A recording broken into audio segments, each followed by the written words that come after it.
আচরণবিধি তো অবশ্যই এটা করতে পারলে তো ভালো হয়। সেটার জন্য আসলে যারা বড় রাজনৈতিক দল আছে তাদেরকেই দায়িত্বটা নিতে হবে। কিন্তু আমার কাছে মনে হয় না এটা সম্ভব হবে। কারণ আমরা তো ঐক্যমত কমিশন বলে একটা খুবই প্রাতিষ্ঠানিক জায়গায় ছিলাম, যেখানে এগুলো নিয়ে বিস্তর আলোচনা হয়েছে। 51 দিনের মতন আলোচনা করেছেন আপনারা। সেখানেই যখন সমাধান হয় না, এখানে হয়তো মিডিয়ার সামনে সবাই ভালো ভালো কথা, পজিটিভ কথা বলবে, কিন্তু হইলে যদি ইতিবাচক মনোভাব থাকতো দলগুলার, তাহলে আমরা সেইখানেই একটা সমাধানে যেতে পারতাম। তারপরও নির্বাচন কমিশন নিয়ে আমরা একটা ঐক্যমতে আসতে পারছি, কিন্তু এটা কিন্তু আমরা এইবার অ্যাপ্লাই করতে পারছি না।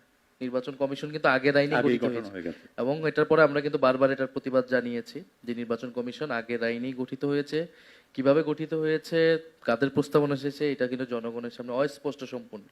ফলে এই নির্বাচন কমিশন সুষ্ঠুভাবে কিভাবে নির্বাচন করবে, এবং নির্বাচন কমিশনে বিগত যে 3টা নির্বাচনকে আমরা বারবার বলি না, যে কিন্তু নির্বাচন কমিশন তো এখন সব দলকে নিয়ে বসে একটা আচরণবিধি তৈরি করতে পারে, বা সবাইকে আচরণবিধি মানার জন্য বলতে পারে, কমিটমেন্টটা আদায় করতে পারে। সেটা যদি হয় সেটা তো খুবই ভালো আর কি। আমি বললাম যে আমার অভিজ্ঞতা থেকে আমি বলতেছি, এবং সেটা অবশ্যই হওয়া উচিত এখনো যতটুকু সময় আছে। কারণ অলরেডি আচরণবিধি কিন্তু ভাঙা বা টাকার অর্থনৈতিক যে বিষয়টা, খরচের বিষয়টা, আমরা কিন্তু আমাদের ক্যান্ডিডেটরা অনলাইনে ঘোষণা দিয়ে 25 লাখ টাকা পোস্টারিং সবকিছু আমরা মেনে চলার, এবং সেই নির্দেশনা আমরা আমাদের জায়গা থেকে দিয়েছি।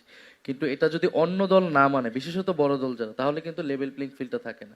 তখন ধন্যবাদ। আমাদের উপরও চাপ আসে যে তাহলে আমরা কেন মানবো। এইভাবে সবাই আইন ভাঙা শুরু করে দেয়। ধন্যবাদ। ধন্যবাদ।